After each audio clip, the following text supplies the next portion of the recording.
So definitely mask అంటే చాలా important అండి. ఎందుకంటే ఇప్పుడు నాట్ ఓన్లీ వైరల్ ఇన్ఫెక్షన్స్, ఇప్పుడు మీకు చాలా ఇండోర్ అవుట్డోర్ పొల్యూషన్స్ కూడా ఉంది. ఇప్పుడు మీరు బయటకు తిరిగితే especially in city like Hyderabad అంత ఎక్కువ కన్స్ట్రక్షన్ పని నడుస్తుంది. ఇప్పుడు అంత ఎక్కువ కన్స్ట్రక్షన్ పని నడిస్తే మీకు పార్టికులేట్ మ్యాటర్ 2.5, పార్టికులేట్ మ్యాటర్ 10 అంటే అవుట్డోర్ ఎయిర్ పొల్యూటెన్స్ ఎక్కువ ఉంది. ఇప్పుడు ఆ పార్టికల్స్ మీరు ఇన్హేల్ చేస్తే డెఫినెట్గా ఆ పార్టికల్స్ నుంచి మీకు పొల్యూషన్ నుంచి లంగ్ హెల్త్ అఫెక్ట్ అవ్వడం ఛాన్సెస్, లంగ్ హెల్త్ అఫెక్ట్ అయిన కాన్సిక్వెన్స్ నుంచి మీకు కార్డియోవాస్కులర్ మార్బిడిటీ అంటే చెప్తారు, మీకు హార్ట్ రిలేటెడ్ కాంప్లికేషన్స్ రావడం, ఇది అన్నీ కూడా పెరుగుతుంది.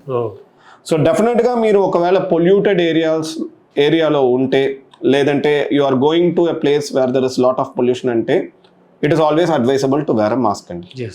Second, whenever you use a mass mode of transport, ఇప్పుడు మీరు మెట్రోలో ట్రావెల్ చేస్తే లేదంటే క్రౌడెడ్ ప్లేసెస్లో ఉంటే మీ మాస్క్ పెట్టుకోవడం అంటే అడ్వైజబుల్.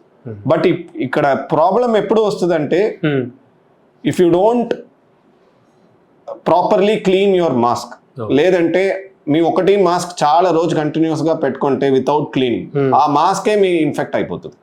అప్పుడు మీరు ఆ మాస్క్ ఇన్ఫెక్టెడ్ మాస్క్ పెట్టుకుంటే ఆటోమేటిక్గా మీకు ఇన్ఫెక్షన్ రావడం ఛాన్సెస్ అంటే పెరుగుతుంది. బట్ ఓవరాల్ ఇప్పుడు మీరు if you know the mask hygiene and if you use the mask properly, mask is beneficial.